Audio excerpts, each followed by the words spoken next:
ఎడ్డపల్లి మహేష్, పొందన సోమన, కేశవ, రాజశేఖర్, చాందిని, సుదర్శన్ ప్రధాన పాత్రలో నటించిన చిత్రం కరెన్సీ నగర్. ఈ సినిమా ఎలా ఉందో ఇప్పుడు తెలుసుకుందాం. సత్య అంటే సుదర్శన్కు 5 లక్షల రూపాయల అవసరం అవుతాయి. దొంగతనం చేసి అయినా సరే డబ్బు సంపాదించాలని అనుకుంటాడు. ఈ క్రమంలో ఒకచోట బంగారం ఉందని తెలుసుకున్న సత్య అక్కడికి వెళుతాడు. అక్కడ సత్యకు ఒక విచిత్రమైన సంఘటన ఎదురవుతుంది. మాట్లాడే ఒక ఇనుప పెట్టెలో బంగారం ఉంటుంది.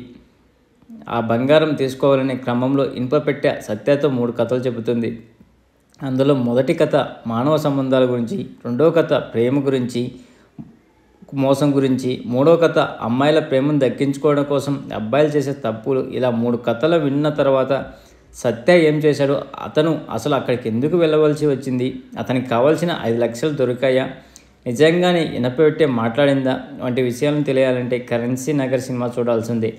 ఎలా ఉందంటే దర్శకుడు వెన్నెల కుమార్ పోతుపల్లి తాను తీసిన మొదటి సినిమానే అయినా చాలా అద్భుతంగా తీశాడు.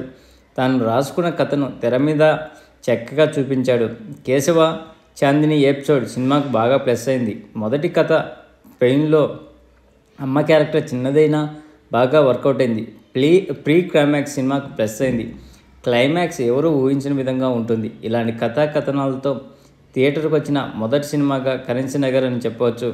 అన్ని వర్గాల ప్రేక్షకులను కనెక్ట్ అయ్యే విధంగా దర్శకుడు వెన్నెల కుమార్ ఈ సినిమాను తెరకెక్కించాడు.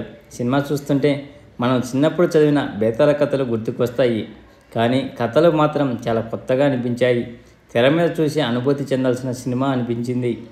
ఎవరెలా చేశారంటే ఎడ్డపల్లి మహేష్, పొందన సోమన, కేశవ, రాజశేఖర్, చాందిని, సుదర్శన్, గౌతమ్ వారి పాత్రల పరిధి మేర బాగా నటించారు. సాంకేతిక విషయాలకు వస్తే సినిమా టెక్నికల్ వాల్యూస్ బాగున్నాయి.